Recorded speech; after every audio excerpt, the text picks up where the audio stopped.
Challenges face कर रहा UP अब ट्रांसफॉर्मेशन के दौर से गुजर रहा है।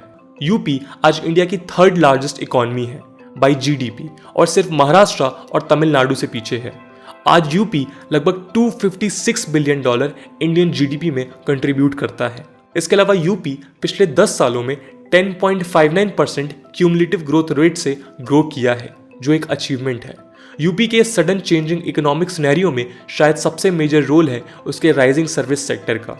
1990s में जो सर्विस सेक्टर 40% स्टेट जीडीपी में कंट्रीब्यूट करता था, वो आज लगभग 50% तक बढ़ गया है। इसे पॉसिबल हुआ इंफॉर्मेशन और टेक्नोलॉजी ड्रिवन नॉलेज इकोनॉमी के राइज से और यूपी के एफर्ट्स से, जिसके चलते वेस्टर्न यूपी में नोएडा जैसा इंडस्ट्रियल टाउनशिप्स रैपिडली ग्रो हुए। नोएडा अकेले 10% स्टेट जीडीपी में कंट्रीब्यूट करता है। दिल्ली एनसीआर से नज़दीकी और स्टेट गवर्नमेंट की पॉलिसीज के चलते यहाँ के इंफ्रास्ट्रक्चर में मैसिव इन्वेस्टमेंट्स हुए और यहाँ दुनिया भर के एमएनसीज और इंडियन सॉफ्टवेयर कंपनीज ने खुद को स्टैब्लिश किया। 2003 से 2004 के बीच में यूपी इंडिया का 4th लार्जेस्ट सॉफ्टवेयर एक्सपोर्टर बना। 2011 से 2018 के बीच में यूपी का सर्विस सेक्टर लगभग 15% से ग्रो किया, जिसमें trade, hotels, real estate, finance, insurance, transport, communication services etcetera का मेजर रोल था। यही नहीं, यूपी के पास आज 15 industrial areas, 12 specialised parks, 4 growth and industrial infrastructure development centre यानी IIDC है। नवंबर 2019 में उत्तर प्रदेश के पास 20 notified, 13 operational special economic zones और 23 formally approved special economic zones थे। हम आपको बता दें कि SEZs चाइना के राइज में इंपॉर्टेंट रोल प्ले कर चुके हैं और इसलिए ये क्रूशल है। इन SEZs में मेजॉरिटी IT डोमिनेटेड है। इसके अलावा यूपी ने 40 IT पार्क्स, 2 बायोटेक जोन्स और 1 नॉलेज पार्क में इन्वेस्ट करने का भी प्लान किया है। सर्विसेज के अलावा वेस्टर्न यूपी के एग्रीकल्चरल पावर और अपने रोबस्ट शुगर इंडस्ट्रीज के चलते यूपी ने integrated agro food processing zones की तरफ भी जोर दिया है। इनमें से एक हापुड़ में बनाया जाएगा, about 54 kilometre from Delhi. UP में आज टोटल 4 एग्री एक्सपोर्ट जोन्स हैं, जिनमें पोटैटोज, मैंगोज, वेजिटेबल्स और बासमती राइस इंपॉर्टेंट एलिमेंट्स हैं। इसके अलावा 40 ईयर्स के डिक्लाइन के बाद 1990s में यूपी का शुगर इंडस्ट्रीज रिवाइव होना शुरू हुआ और आज यूपी इंडिया का लार्जेस्ट शुगर प्रोड्यूसर भी है। 1990s के बाद यूपी की शुगर इंडस्ट्रीज फिर से रिवाइव करने लगी, जहां प्राइवेट इन्वेस्टमेंट का रैपिड राइज हुआ। यूपी के शुगर मिल्स में ओनरशिप का कंसोलिडेशन इसका मेन रीजन था, जहां सिर्फ 5 प्राइवेट ग्रुप्स 46% शुगर प्रोड्यूस करते हैं, लेकिन सिर्फ 114 में से 26 मिल्स में। इसमें UP sugar industry promotion policy 2004 का भी इंपॉर्टेंट रोल रहा। इसके अलावा यूपी में लार्ज लाइव स्टॉक पॉपुलेशन के चलते यहाँ का लेदर इंडस्ट्री आज भी काफी रोबस्ट कंडीशन में है। Textile industry is other promising sector in the state. अपनी कॉस्ट इफेक्टिव और एफिशिएंट वर्कफोर्स के चलते यूपी ग्लोबल एमएनसीज जैसे कोका कोला, पेप्सी, ग्लाक्सो, होंडा और पियागियो को भी अट्रैक्ट कर रहा है।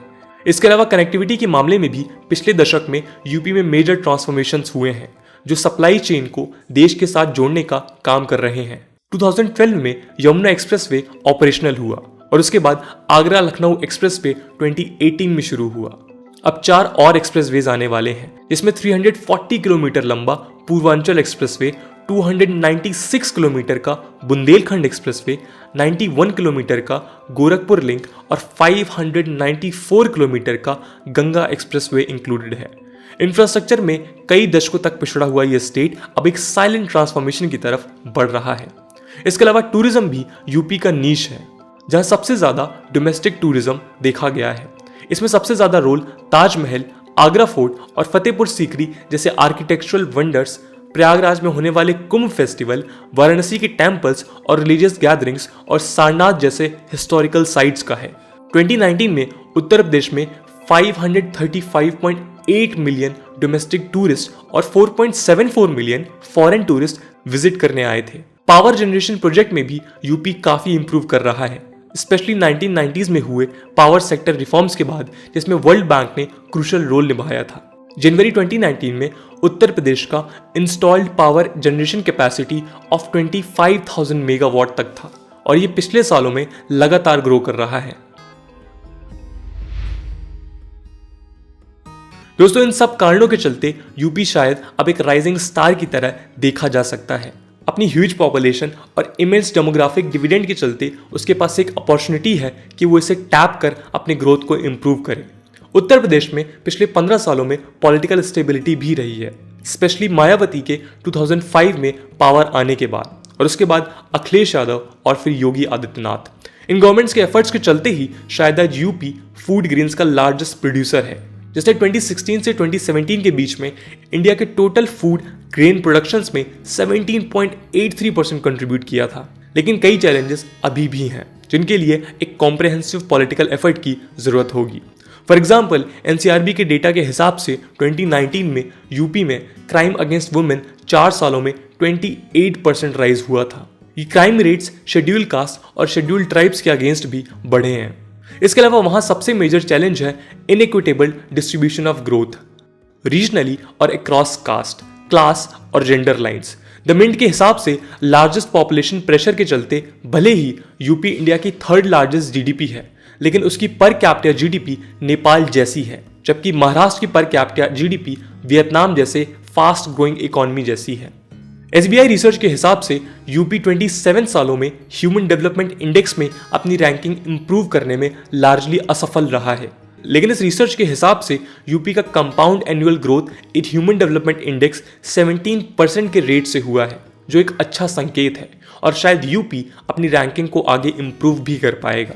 करप्शन के मामले में भी यूपी फिलहाल प्रॉब्लम्स झेल रहा है। For example, public distribution system related corruption cases में यूपी टॉप में रहा है, as per union minister of state for consumer affairs Rao Saheb Danve Patil.